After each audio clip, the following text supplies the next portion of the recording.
Hey guys, welcome to another T.Rex Talk. I'm here with Kyle Bradshaw, who is the Customer Service Manager, Director, is that your? Leader. Customer Service Leader of T.Rex Arms. He has been handling and running a team of now 6 to 7 guys to answer all the questions that roll in regarding product releases, product leaks, equipment recommendations, warranty stuff for other companies, just all kinds of different messages and emails that come in. And what we want to do for the next hour is discuss some of the principles behind customer service, some of the experiences he and I have both had in doing the job of customer service. I have never done a customer service job before starting T.Rex Arms. I don't believe, well, you did some. You actually did some things. Not directly. Not directly. Yeah. I mean, you had the stuff in Franklin, which was a form of customer service. But so we're both learning, how to do this, when we have a company with all kinds of requests, all kinds of problems to solve. And so we want to talk about some of that, especially for those of you that are thinking about starting a company, because one of the things that I think I've seen the most, I think one of the biggest issues in the gun industry happens to be poor customer service.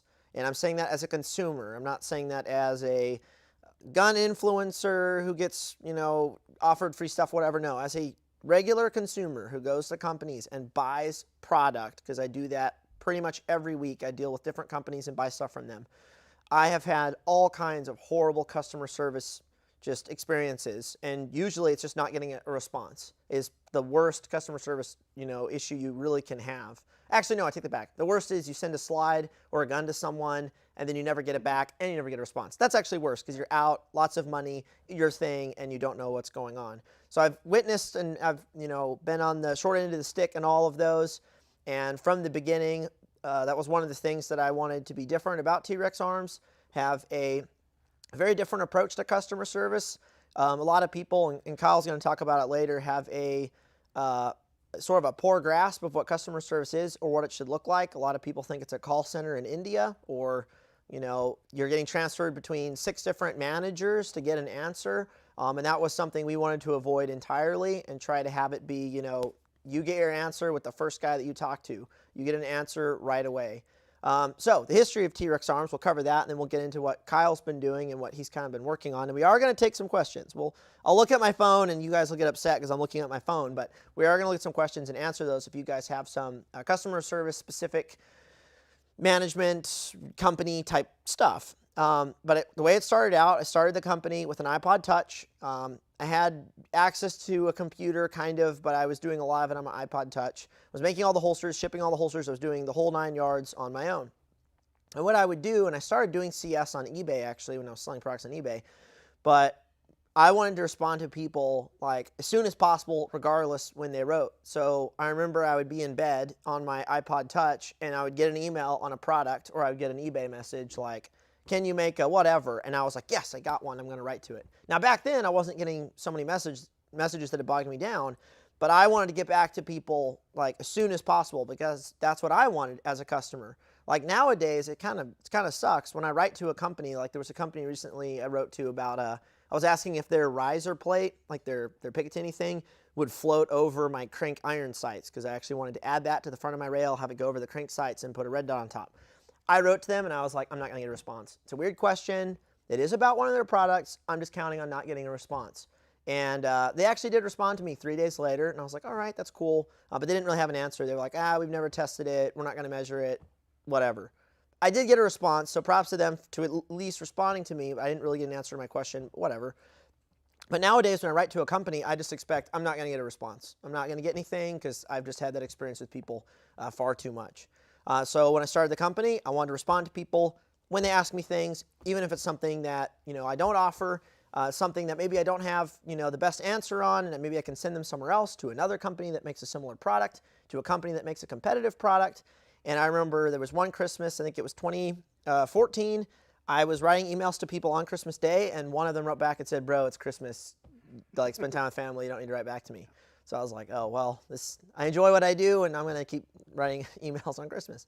I don't know if you guys do that. You don't have to. Yeah, but sometimes. We try not to. Okay. So with all that said, the customer service grew. We started getting more messages. In 2018, we took a turn. Before then, most of the customer service we dealt with was holster and order related. It didn't really get outside of that. But in 2018 is when we launched our phase 2 project, which was retailing more items, Surefires, aim points, EOTechs, rifle stuff.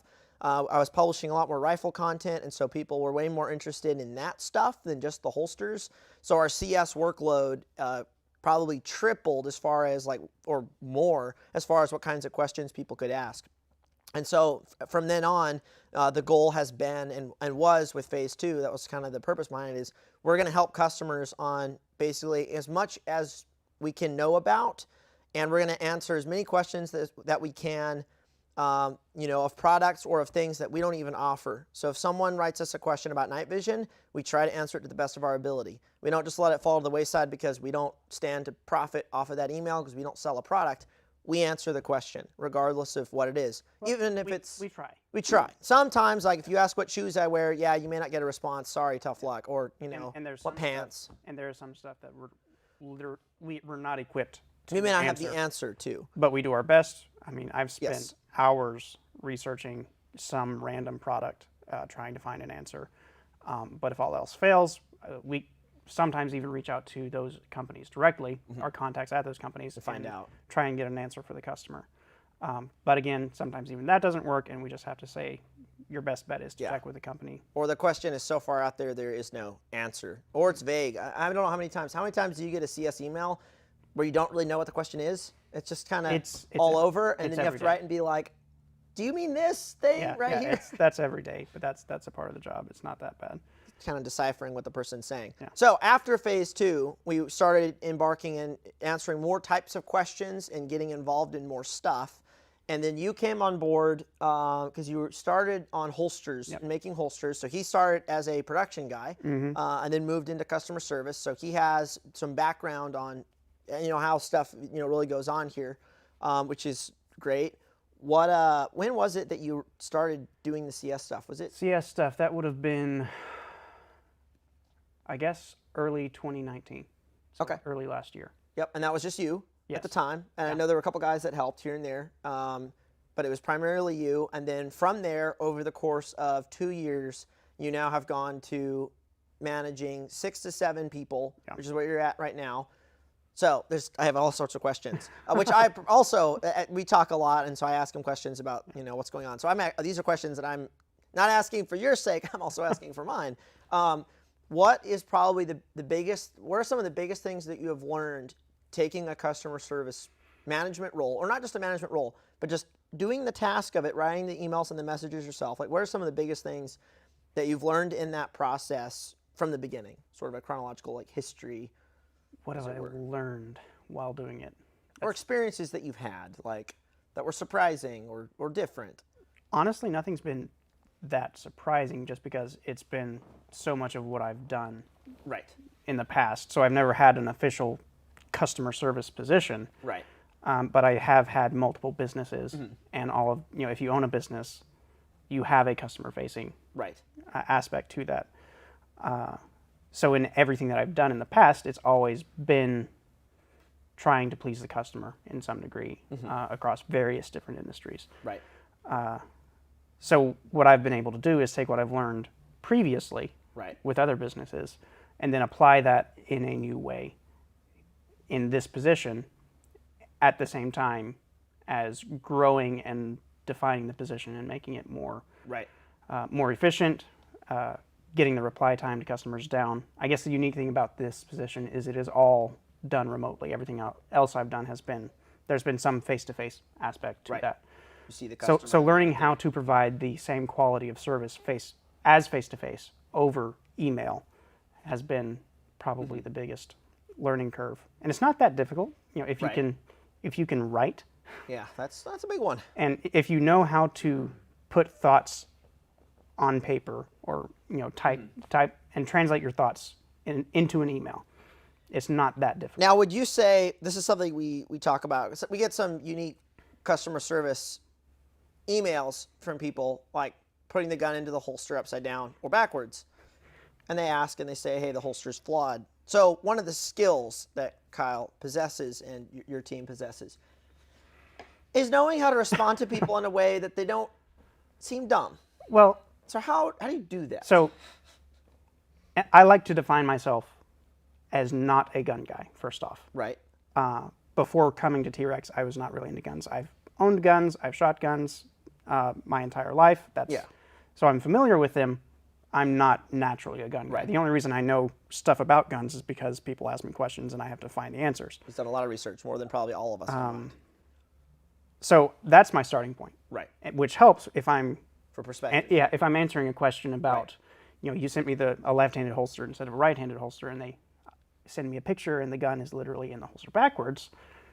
It's sympathizing with that customer, knowing if this is your first gun and your first holster, you literally have no idea. Yeah, you literally have no idea. And viewing that not as an inconvenience, but as an opportunity to take the customer from not knowing anything to the point of having the privilege of coaching them along the way to knowing more about guns and bringing them into the community and to a better understanding of how to carry properly, why you should carry, and all of those things that we stand for as a company. So viewing it not as an inconvenience, but as a privilege. You get to teach them. Yes, that's the best. Right. That's the position we try to come from. And then, but there's still the challenge of, as you teach them and explain them and coach them through the thing, that you don't make them feel dumb or feel stupid or feel like a noob or whatever. And there's a lot of challenge in that, because you're essentially writing a political, diplomatic email. Yes. You don't want to scare people away from the community and make them think, oh, the gun community is a bunch of elitists who call everyone who is buying cheap stuff poor, or who are dumb and they shouldn't carry a gun in the first place because they're dumb. So that's a lot of the challenge, is, like Kyle says, is coaching people through, customer service, through the emails that we get, because there are some stuff that kind of, it blows our mind sometimes, seeing some of these mistakes. And I know for me, it's sometimes a little harder to, I definitely started out from zero as well. I didn't grow up shooting guns, but it's easier for me to sometimes forget my roots and where I came up. I used a Blackhawk holster for a long time, and the first gun I carried was a Makarov, or a Romanian PA-63 in a leather holster, nylon. Uncle Mike's holster is my farm gun.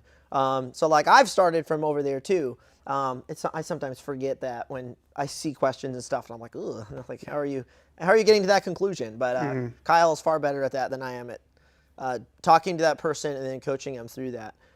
So as far as your history, let's say going through the chronology of from when you started, how did the whole thing change? How did it go from you on your own in the T.Rex inbox? What systems have you been able to implement? Where did you slot people? How did you manage them? How did that work out?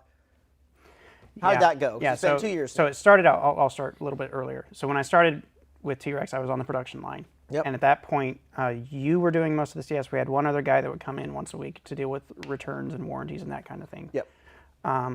Then Drew came on, and he started helping with customer service.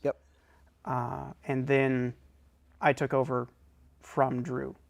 But we were kind of at that critical stage where everything was just in one email inbox, all the questions.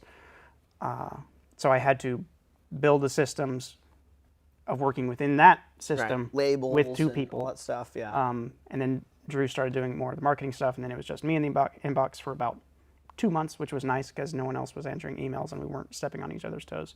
But then taking it from that to doing research for software, help desk software, and that kind of thing, so that I could have the foundation to build the team that we have currently and continue growing beyond even where we're at now. But putting all of those systems in place, doing the research for the software, figuring out how to integrate that with our custom software that we use for the business, as well as the off-the-shelf software, and making sure all of those systems work and play happily with each other. In customer service, we're probably hopping software and dealing with more pieces of the puzzle than any other individual department, and making sure first off that all works, and then making sure I can teach my guys, okay, in order to fix this particular problem, you need to do this here and this here and this here, and that's one of those things we're constantly trying to improve and reduce the number of steps and all that. So here's a question that I've asked you before, but how much time were you spending then, and I know now as well, off hours researching how to do your job better and create systems to make the whole thing better? One of the problems with being a business owner in the past and then working a job like this is that you never turn it off. No, you don't. No, you never turn it off. So like actual work, probably, an extra 2 or 3 hours a day sometimes. Yeah. But always thinking about it, particularly like when you're right in the middle of taking a system from bare bones to fleshing it out. That was probably 3-4 months of constant, can't stop, trying to research off hours and on hours. So this is the funny thing, and this is a point I want to make to a lot of you that are watching this. When you took over the customer service position, you were not told you are the customer service manager. Correct. You were just customer service. Correct. Now here's what Kyle did, and this is a point that I want to make to you guys who are working a job, which I would assume is most people in here, unless COVID's laid you off. If you are in a position in particular, like maybe you're under a manager, or maybe you're in a new position that does not have a management position, one thing that you can and should be doing is thinking about how to take that job to the next level. And that's going to take most likely time that's not during work hours. And the reason this is important is there's people and there's discussion all the time like, how do you get raises? How do you ask for raises? And the answer to that is, well, you have to show that you're worth the raise. And so I've talked to various people who work at other companies, and I'm like, well, what are you doing in your off hours to make yourself more valuable?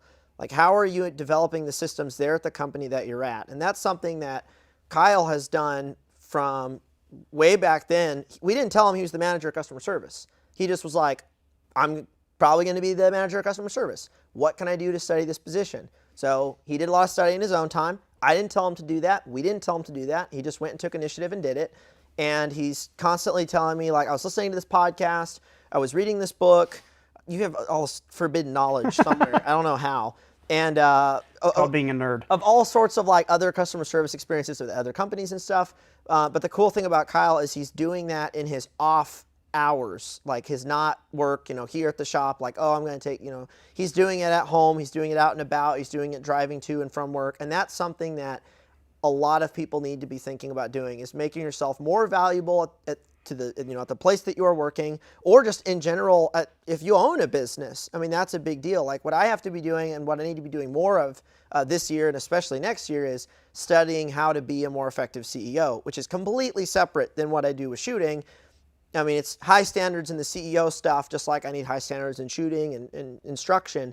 Like I have to be taking that time on my own time. So like the time I might want to play Warzone with my buddies or something like that, I should probably be reading some books on CEO stuff and leadership, because that will allow me to be better at my job here. Even though I'm the business owner, and you might say, you don't need to work on that, you already own the business. No, you still have to do that. So that's something that I've really appreciated about what you've done, is you're constantly trying to figure out new processes and new systems and how to do the job without being told, do it.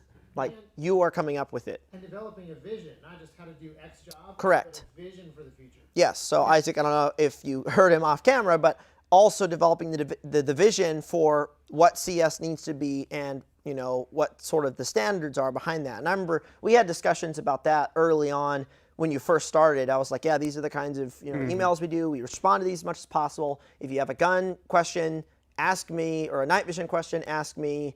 And so you picked up on that. You already knew where it was going, and then you built on that to a level that I just wasn't thinking about at the time. And a big part of that, and I saw a question in the chat earlier about this, is I was given the freedom to do that. Yes. Which was amazing from my position, because again, this was not what most people think of as a customer service job. This was, in a very real sense, literal sense, a customer service job. We're not just trying to get emails off of our plate as quickly as possible and deal with issues and sweep them under the rug. We're trying to serve the customer in the best possible way. And then I was given the latitude to create the vision around the skill sets that I had and around the different assets in the company. Your knowledge, worked with Drew a good bit on that as well. And I was allowed to take those and build the systems on top of that and advance those systems where they needed advancing, or plug people in where we needed them in order to better serve the customer. So that's one of the things I've appreciated greatly about being in this position, is that I was given the freedom to do what I needed to do. Yeah. Now, we were talking before we went live about how people view customer service and sort of the stigma surrounding that. Why don't you explain some of that? Like, why do people see customer service as a position in a company or a division in a company that is lesser than the other stuff going on in a company? Like, why do you think that occurs? A lot of it is large companies trying to save money. So they create a department, and their customer service departments are there to prevent people from escalating problems, not resolve issues, which is definitely something we want to avoid here. And the other reason is all the politically correct stuff. I mean, you can go get an entry-level job, and it's called a customer representative or customer service. That is not. You're just putting stuff on shelves, and they're trying to make you feel valuable, but in reality, they're doing the opposite. They're trying to entice you to a lousy job, saying that you do important things, but they don't treat you like you're doing important things. In reality, you are doing important things. Putting stuff on shelves is customer service in a very basic sense. But they don't phrase it like that. They just say, do this, and then they forget about you and don't care about you. So that's where some of the stigma comes from. Or even, and I'll bring food service into this because that's where a lot of my background is. A lot of people, their first job is in food service, and possibly some people watching here. I love food service. I'm one of those weird people that I would be perfectly happy flipping burgers for an unnamed large fast food chain. And no sponsorships here. But I love that because I understand the broader goal of what we're doing there, and if you're working food service now, take advantage of that. Get inspired and actually do the best you possibly can in that job. Because honestly, when I'm looking at people that do their jobs really well, a lot of them started out in food service. They get the drive, they're on a clock, and if they mess up, they know immediately. Because a lot of the most difficult customers to deal with are going to be those fast food type customers. And they can resolve issues within seconds. And you get someone who's never done something like that, they don't necessarily have the same perspective in resolving issues. So those jobs that the broader industry looks at as low-level or menial tasks are actually where you can build the best skill set. If you have the right perspective. So I saw a question in chat. When and at what point do you reject the business from a customer? I've had it before. I can tell my story if you want. You start. Okay, so years ago. So and this is a point, and I know there's also been some Supreme Court rulings and whatnot of certain business owners rejecting business from certain people and whatnot. So I had a customer years ago. This is back when I think there were 3 or 4 people working at T.Rex at that point, and he said, "Hey, I need a custom holster made for a XDM with a rail-mounted red dot." And I was like, "Well, send me a photo." I think I told him, "No, we can't make that, but send a photo." He sent a photo of an XDM with the cheapest airsoft rail mount going over the top with a Barska red dot or something on top, and a Nebo white light from Amazon or something on the bottom, so a $30 weapon light. He said, "I want a holster for this." I was like, "Sorry, man, we're not making that product at this time. I'm not doing a custom for something like that. It's frame mounted, and I'd have to have the gun, blah, blah, blah." So a day or two goes by, and he writes up this huge email, takes screenshots from everywhere I said custom holsters, we make custom holsters. And he was like, "No, you have a duty to make me this product. I'm not sending you my gun, but you have to make this holster for me. You've promised this in all these places and you have to do it." And I was just like, "No, I'm not making that. I feasibly, logistically can't, and I've never promised to make that particular product around that gun, blah, blah, blah." That was probably the most forward customer I ever had saying like, it is your duty to make me this product for this gun that's in this setup, this configuration that's a piece of crap. And that's the only situation I've had, and I didn't respond, and I guess he dropped it because he didn't write back to me after that. That's the one experience I've had. I don't recall having other experiences with people. I know there can be, the saying the customer is always right. It's a safe saying to have in many ways, but sometimes, yes, you get that customer that just, they want to play you. Yeah. They want to play you like a fiddle. It does happen. And I'll be slightly nicer because that's my job. It's not my job anymore. I don't necessarily think the customer's always trying to play you. You always have those customers, Yes, right? there's always a small percent somewhere. I will say the current situation across the country with COVID has brought up some interesting scenarios. Yes. Oh, yeah. On that point. There was one guy that got very personal and was throwing a lot of accusations. Was that the armor one? Oh, yeah. Oh, yeah. You can describe the situation and how absurd. We had a customer who was very offended that the UPS driver was not wearing a mask when one of our packages was delivered. And it was our fault. And it was our fault. Somehow. So how do you, so think about this. You work at a company, and this is the email that you get. The UPS driver is not wearing a mask when he delivers your product to the door, and you're the one who gets complained to 500 miles away, or I don't know where this guy lived. Like, how do you, like, this is the level of, like, problems and stuff that Kyle and his team, are dealing with when they come into work. Which, like, how do you, and, what do you, and there were various circumstances surrounding this. I did not take responsibility for the UPS driver not wearing a mask. It's impossible. Unless we own shares in UPS, which we don't. Right. So. I'd say that's probably the most extreme example.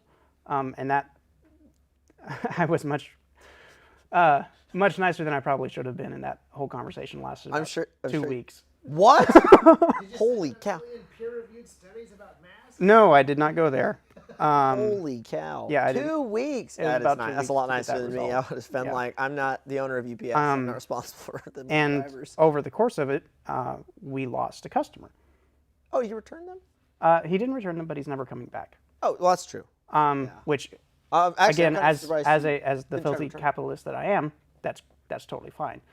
But also understanding that I do my best to make everyone happy. Sometimes I go too far in that point. And sometimes you can't make everyone happy. But understanding that there are certain situations where it's okay to lose a customer.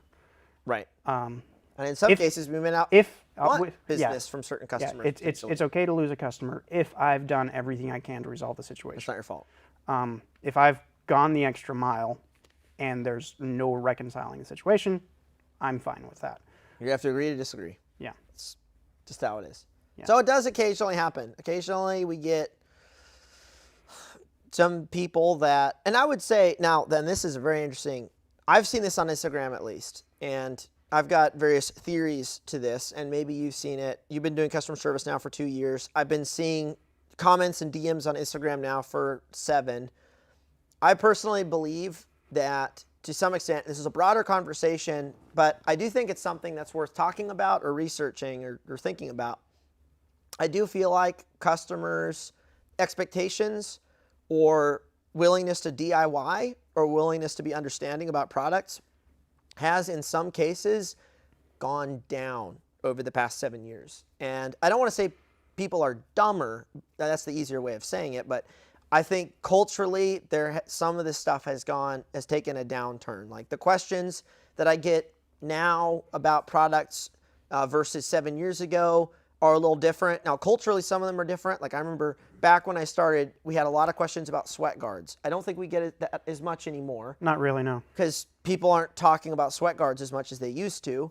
And there's other questions we're getting asked now. We probably won't get asked in 3 years. Mm-hmm. But I have seen for the past 7 years this, expectation or entitledness or unwillingness to try things or understand possible problems on the vendor's end. Like Some people aren't understanding with us about like some of the products that we have, we don't make, other people do. We're at their mercy if we don't get the product. Now, some of that can be our fault if we don't scale appropriately, we don't order ahead of time, and we're effectively promising you guys, the customer, we sell this product because there's a listing on our website, but it's never in stock. Like that is us effectively promising, for example, let's say EOTech. Like me having an EOTech product listing on our website is me effectively promising you guys that we sell EOTechs. Now, if I'm a moron and never put in POs with EOTech to get more of them, that's my fault that they're not in stock. But this year in particular, I think we have seen people forgetting the circumstances that we're in with COVID, with materials. It's kind of importing. the opposite. Oh, it's the opposite? People Kind of. Because people, what I saw this year is, and it's even across multiple industries, is people were more understanding that, oh, you don't have stock. There's this major, Sure. especially early on when people didn't really know what was I think happening. now some of that might be going. They're like, okay, there's this major worldwide pandemic thing happening. Totally get it if you guys don't have stuff. Right. And earlier this year, it was very nice because people were, I had Okay, I'm thinking more like this understanding Yeah. customers this year than I think ever before. I feel like it's going away. That understanding is starting to go away. Oh, of course. Yeah. Because I'm starting to see it, and I'm like, oh, guys, like, we can't get material. Like, no one will sell it to us. There are problems there. We have one product in particular that was promised / teased back in July, and it immediately got delayed because of material issues. And we're going to talk about that more as that product launches, which is soon, because we actually do have material now, so I can actually say that, thank goodness. So, Leaks with Lucas 101. So, which we won't get into that. Actually, no. Question for you. How many emails do you think you have gotten overall when I have leaked something? Because I get stuff on Instagram. I'll post a leak of something and I get all the DMs, but I wonder how many of those people actually write to the company and go, this thing, is this a thing? Is it coming out? When's it coming out? Like, how much does it translate over? You get the immediate response. I get on correct. Instagram. I do, yes. I get the response 6 months later. I have gotten I've gotten emails about a particular product for multiple products for well over Since January? well over a year and a half before we actually released them. Is it the same product that I'm talking about right now? Oh, no, this is a product we did release. Well, there's that one, and then there's another one that we did release. And then there's another one that we haven't released. And then there's another one that we're working on. Yeah. Actually, it's like 5 or 10. Yeah. So it's not quite the same. Sure. Yeah, I get the immediate like, Yeah. oh, bro, it's so cool, when's it coming out? And then you get the thing like, oh, I saw this thing forever ago. What's going on with it? Yeah, I'll bring one up, the one we did release. So years ago, you were working on a thigh strap swivel. Oh, 5? I would get about an email a month. In Regularly. 2019. In 2019, This yeah. is years later, Yeah. and I wasn't even using it between now and then. No, but I would They get had emails seen it. about it. But there was one particular article online that Oh, yes. referenced it. I do remember that. People would run across that, and then immediately, and they'd say, "This is the greatest thing ever. I have to have this." because it was. And I would agree, and say, "We don't have it." But now we do. The new thigh yes, strap yes, we has a do. hole in it, which is actually more Yeah. effective than the original product, which I did design like 5 years ago. Now, I think G-Code has one. The new Blackhawk has one, and Safari Land. Do they have one now? Not really. I don't keep up with them. But they all finally came out with theirs. But I made one like 5 years ago. 6 years ago, because I was doing that with Redback. And now, like, I think the updated version is a whole lot better. I do too. Yeah, but that's less one of those products that was leaked or announced that never quite came to fruition. So you know what the until this positive year. is? We have data that, an article like that will result in people remembering that product for a long time. And hopefully not hating our guts for not releasing it for 4 years. This is true. But now we do, so stop hating us. You can go buy one now. Buy one at T.Rex Arms. T-Rex-arms.com. You can get a swivel thigh strap 2.0, or you can upgrade your existing thigh strap with the new one. It has a hole in it and a bunch of hardware, and you get it to swivel, and it rides an inch lower. And if you have any questions, email us at team@TREX-arms.com. That was We'll be almost happy to help you out. That was almost a perfect ad, as good as a Blue Apron one, but it wasn't. But it's okay. We'll work on that. yeah, we'll work on it. Audible, Blue Apron. Skillshare. Oh, great. Masterclass. Here's a question that Yeah, give someone asked, us a question. and here's a question I want to ask. You Oh, great. keep very good tabs on customer service, Kyle. What company has the best customer service that you are aware of? So the question is, what company has the best customer service that I'm aware of? Rolls-Royce. Okay, let's say gun industry company. Gun industry because company. that's probably what. Well, I was thinking just So- more in the price So, range. so in the price range that we deal with, I'll go outside the industry first, and I'll reference Sweetwater. We toured and we them a know while back. a lot about them now. which is great. I'd say hands down, they're the best that I've ever interacted with. Gun industry company. That's a really good question because I really don't interact with gun industry companies because, I mean, I have access to most of what I need here. We can tell you right now who's the worst. No, just kidding. We can give a handful of worsts. That's easy. I don't even know. I really like AIM Surplus. Every question that I've They're had cool. to They don't them. make any. No, well, actually, no. They have some products now Yeah. of their own. They're cool. I was gonna say Optics Planet. Never mind. When it comes to gun companies, because I do call up gun companies occasionally. Walther has been spot on. I've had to call some other large name gun companies. Get forwarded between multiple people. And I've been on hold for over an hour, and then have a question that's answered in 15 seconds, which was responding to a customer email about stock suppressor height sights. By the way, you're welcome. An hour on the phone. See, Yeah. and this is why. So this is a big question, and we can dive into it real quick. Yeah. So people ask, why don't you have a phone line? Like, why can't we just call with our answer right this second? You make us email. What's up with that? What is your response to that question when you get emailed that? Because I can give that, but I want yours. Emails enable us to serve our customers much more efficiently because, Hey, there you have it. in general, and I've run some tests, a phone call with a customer for us lasts about 20 minutes, 20 to 25 minutes on average. When we're really busy, I can probably get through at least 20 emails in that amount of time. And after that phone call, I think without exception, we wind up sending an email to the customer. Anyway. Yeah, With with the- a list of links with products they were picture, something, asking about. yeah. I have no problem talking to people on the Yeah. phone. That's not why we don't have a phone line. Sure.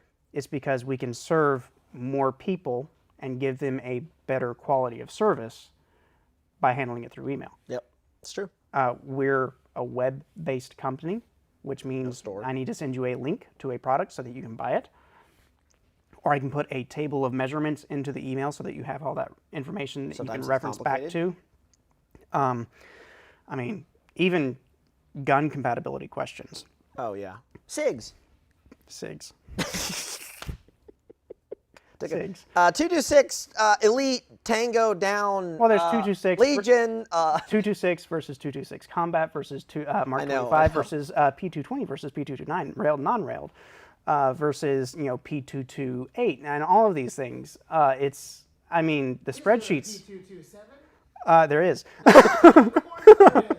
So all of these things, and I've got spreadsheets out the wazoo trying to document all of this stuff just for my team to refer back to. And I'm not going to say SIGs are bad guns at all. They make good guns. They just go out of their way to make lots of versions, lots of and versions. they're not always the same widths of Yeah. slide and other things that make holster making difficult. Yeah, but I have to have those answers because will this gun with this optic and this light fit in your holster?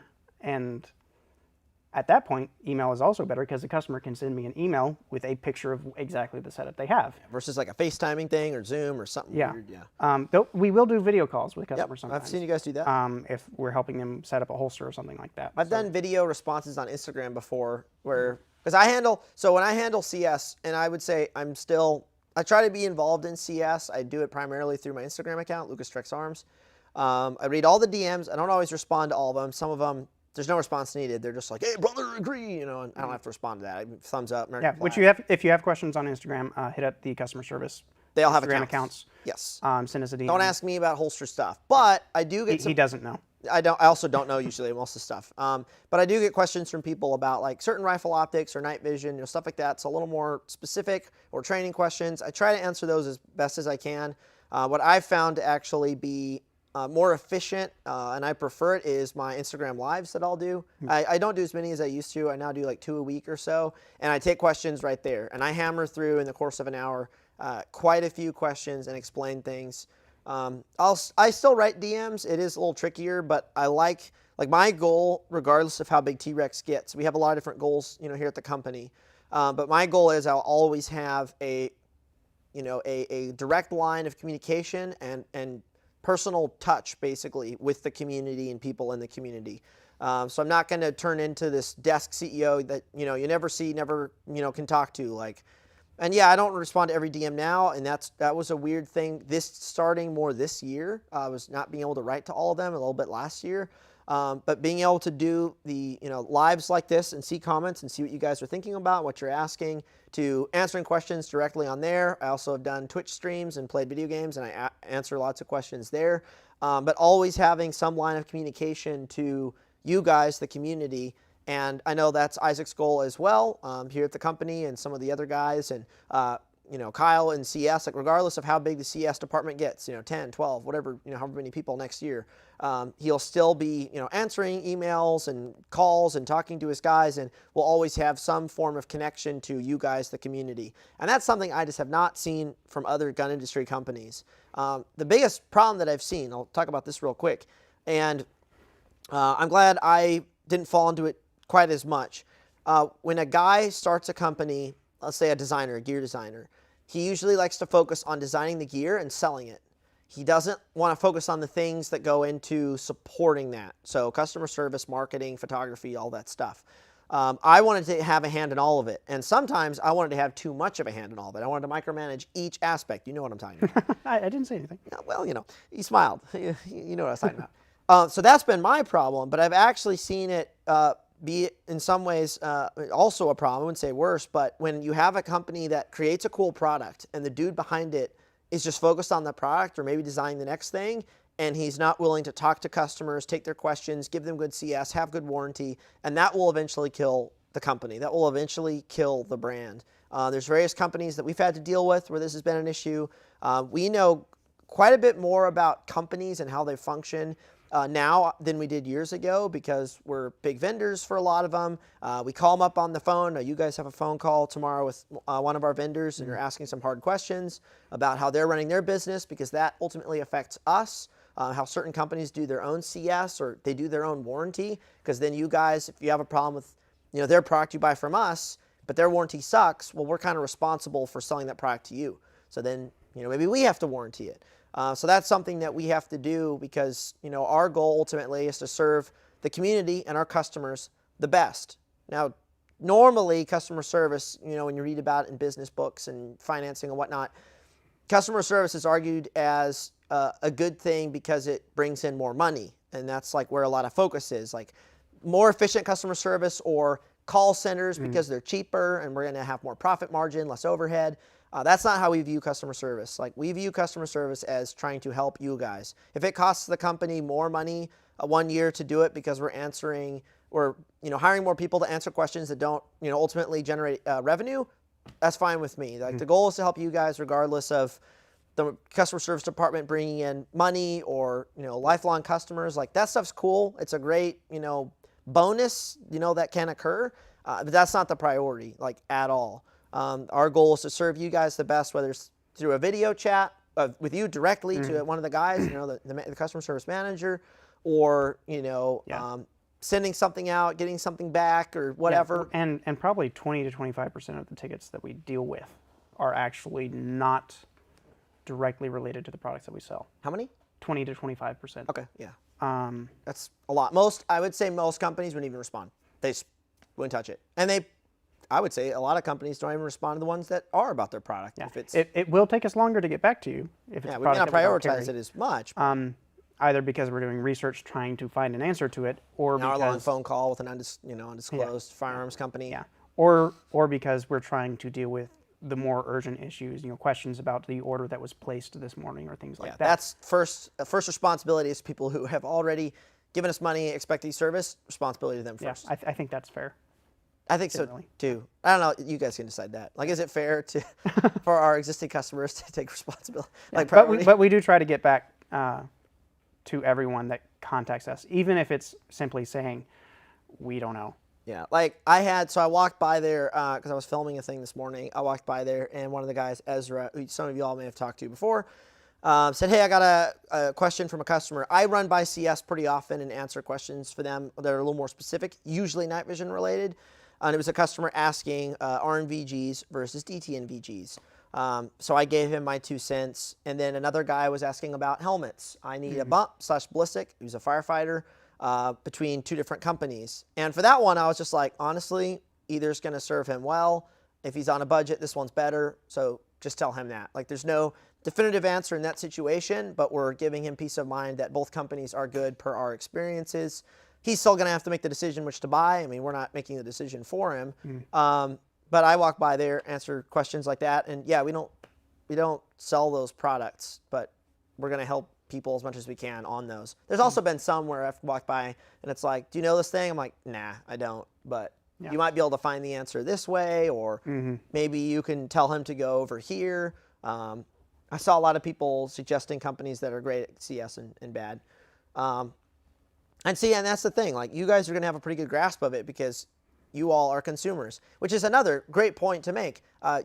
People forget this, but consumers hold the power. Like, you guys and whoever's buying product from people hold the power to which companies are successful and what companies fade away and die. And the same goes for influencers on Instagram. The same goes for, all sorts of different industries as well. Like, you guys actually hold the power. I know people like to talk about, corporations and businesses like T.Rex Arms, like we're the ones who can change everything or whatever. Like, no, like, we're in the position that we're in because of you guys, and because you guys are entrusting us with your sales and your money, your likes, your views, your engagement. But you guys ultimately hold the power whether T.Rex Arms is successful or whether we fade away and we're another company that you never hear about again.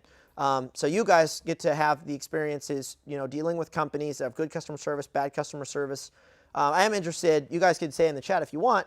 Man, I don't know how to run a poll. I'm just curious because there's kind of people usually when they go to buy a product. I don't know if I feel like most of them they think about the product first and they think about the service second, but they quickly change tune when they experience a company that gives them bad service. So let's pull an example from the chat. Excellent. Yes. That will answer I was trying to figure out if I could do a poll, but I don't think I can. I don't quantify it. Olights, the perennial question.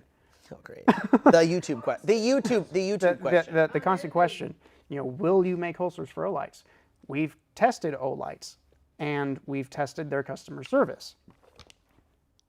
It hasn't been great either times. So the product was not that great, and their customer service was basically non-existent. With the problems. You should talk about the company we just tested customer service on that was actually really good. Can we? Scope. Go right ahead. Yeah. So I had a scope that had a problem. It was from Vortex, Razor HD. The reticle split a little bit.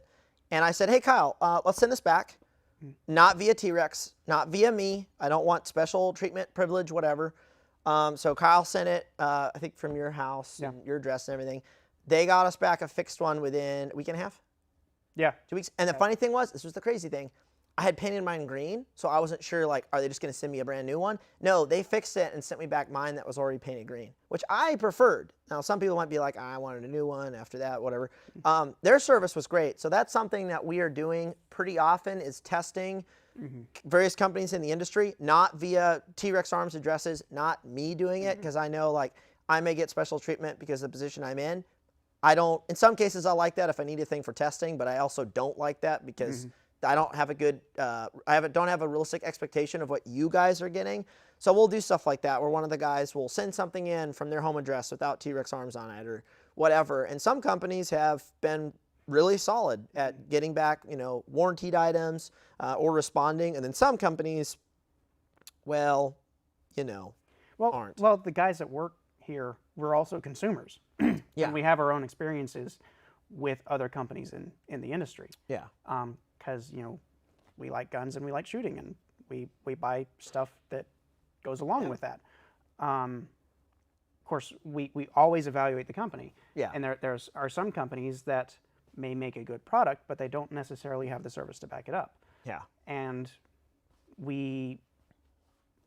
it's again, great product, but we're not going to recommend that or consider selling that product in the future because it doesn't meet our standards of service, even if the product is good. Yeah. But I've had, and it's hard because I'll run into a product every once in a while, aim point, for example. I have actually busted aim points in the past, and I've sent them in to get fixed, and it's like a 2-month wait for it to get fixed. And that's either them having not enough staff to fix them, they're not prioritizing enough, or they have too many coming back broken, which I highly doubt it's aim point. It's hard because their service is not great when it comes to warranty, and I don't think customer service either. I don't remember sending them. I had to send an email and get an RMA. I think that took a few days, and then I had one send it in. But the product is good enough that it doesn't fail. I've only ever had one fail, and it was kind of my fault stripping the screws out, trying to put it on a pistol. There's recoil, stuff like that. So it's kind of my fault. But I've never had another issue with another T2. But it is kind of hard because it's man, this company doesn't have the best warranty or repair service, but their product is still really good. And when is that trade-off of, I know it's not going to be great service, but the product's really good. It's probably going to hold up just fine. The best of both worlds is you have a company that's got awesome product, it's great, and they'll fix it right away. Vortex, they fixed that scope right away. I know there's a lot of people say a lot of different things about Vortex. I've had good experience with the Razor HD 1-6. It's my favorite 1-6 right now. I have 10 or 11 different models from different manufacturers. I know people say all kinds of things. It did break. Everything has a breaking point, including people. So with that said, I understand when something breaks, and then the question is, how does the company fix it? Which that is basically the underlying sort of, one of the underlying responsibilities of good customer service is every company is going to fail somewhere at some point, sometime. There's going to be some failure somewhere with a product. Your failure rate might be 0.01%, but at some point, something's going to fail. And the question that we should be having as consumers with companies is understanding something's going to break, they're going to break something, they're going to mess up, they're going to fail, but how do they fix it? That's how I judge companies. It's not just the product they make, it's how do they right wrongs that happen. And I think a lot of people forget that, or they just don't take that into consideration. They're like, how dare this company, have a mistake? And I'm like, oh, how dare they be a human being? Because human beings happen to make mistakes. Yeah, and we make mistakes. Absolutely. I make lots every day. I come into work, mistakes, trail mistakes to this chair right here. Speaking more specifically about customer service. Oh, okay. But we do make mistakes. And one of the big things about customer service, we always try to own up to those mistakes. So you can't merely admit that you make mistakes and then not actually own up to it when you do make them. And if we make a mistake, we're going to do absolutely everything possible to make it right for you. I've done a lot in some cases. Yeah, and conveniently, you usually don't read about those on the internet. Because then people will be like... but we really do our best to, if we said your package would ship out within this time frame, and it didn't ship out within that time frame, we really try to make that right for you because, yeah, we totally messed up there. Mm-hmm. Or if we said we had this product in stock and it was an inventory issue and we oversold something, we do our best to make it up to you, offer you alternatives or a full refund or whatever it happens to be, and we try to do that as quickly as possible. Yep. At the same time, I've had people complain that, you didn't get back to me for 3 months, and then they found the email was still in their outbox. I've had that before too. I'm like, which I totally get. Or the best one I get is dudes online who claim they sent us an email, and then when I ask for screenshots, they go, "Oh, it's no big deal," and I'm like, "Yeah, you never wrote to us." That one's always the best. So, but again, honest mistake. Again, I'm being the nice guy here. It wasn't a mistake, but whatever. So I saw, because we're closing up here, but I have a couple questions. Mm-hmm. So obviously, people have lots of questions about companies that are doing things bad customer service and whatnot. And I know you've also had companies in the industry write out for advice on how they can best do customer service and do their jobs better. what are some points or some advice you can give people in here, possibly from other gun companies, or people wanting to start their own companies? How can they do the job better, serve the customer more effectively, or what mindset do they need to have in order to do that? What advice would you give if we had the worst gun manufacturer CS manager in this chair right here? What would you tell them they should do, or they should think about doing first? One, view customer service as so much more than an entry-level job. Right. It's not, particularly if you're trying to operate at a very high caliber, Right. you're not going to be simply hiring anyone off the street, dropping them in a chair and say, here's our systems, go. Right. You can take someone from that point and then teach them, but understand that if you're trying to do anything really well, you're going to have some very difficult questions and problems that you're going to have to deal with. Yep. I mean, it's almost on a daily, definitely on a weekly basis, I'm presented with some new piece of information that I didn't have, or a new challenge with our systems, or some off-the-wall problem the customer has, and I need to find some way to fix that problem for the customer. So viewing customer service as not an evil necessity, Right. but as a high-skill job that Right. Yes. serves your customers and treats them like human beings, for one, Seems reasonable. and treats them with the respect that people need to be treated with. That's probably the biggest thing. Yep. No, it's super important. And it's sad. I wish we saw more of that.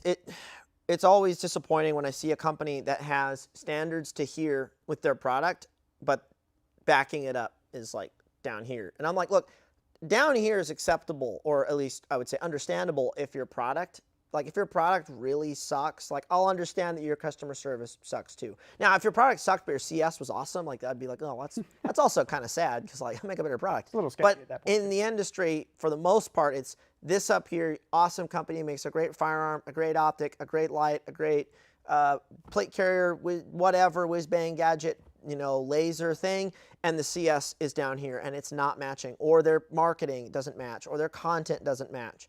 The hard thing with T.Rex is every year we're trying to match everything together. So our service and how we ship our packages, same day, next day, as fast as we can. Production has to be up here. Our CS has to be up here. Our marketing has to be up here. Our instructional information, shooting on the range has to be up here. And the problem is we try to raise our standards every year, and that forces everything to have to come up too. And sometimes that's a little more tricky than, we might think. So like if I want to be even better at shooting next year, presenting, shooting information and content, that will also drive customer service expectation and expectation on our products. If my shooting all of a sudden took a huge dump and then our products, were still awesome, people will be like, wow, this doesn't seem to match up. Or if our videos took a dump, or if CS took a dump. Like we have to keep everything at the same level of consistency, because that's why people trust brands, is consistency. People don't generally trust brands that make a great product but have really bad customer service, or vice versa. And then marketing is a whole nother issue as well that we'll get into. So what we're trying to do every year is make those bars, and they're not all at the same level. They vary. Marketing will be down here 1 month or a couple months. CS goes up and production's here. But our goal is that we take everything and we raise it every year, which is harder every year because the standards get higher and the stakes get higher.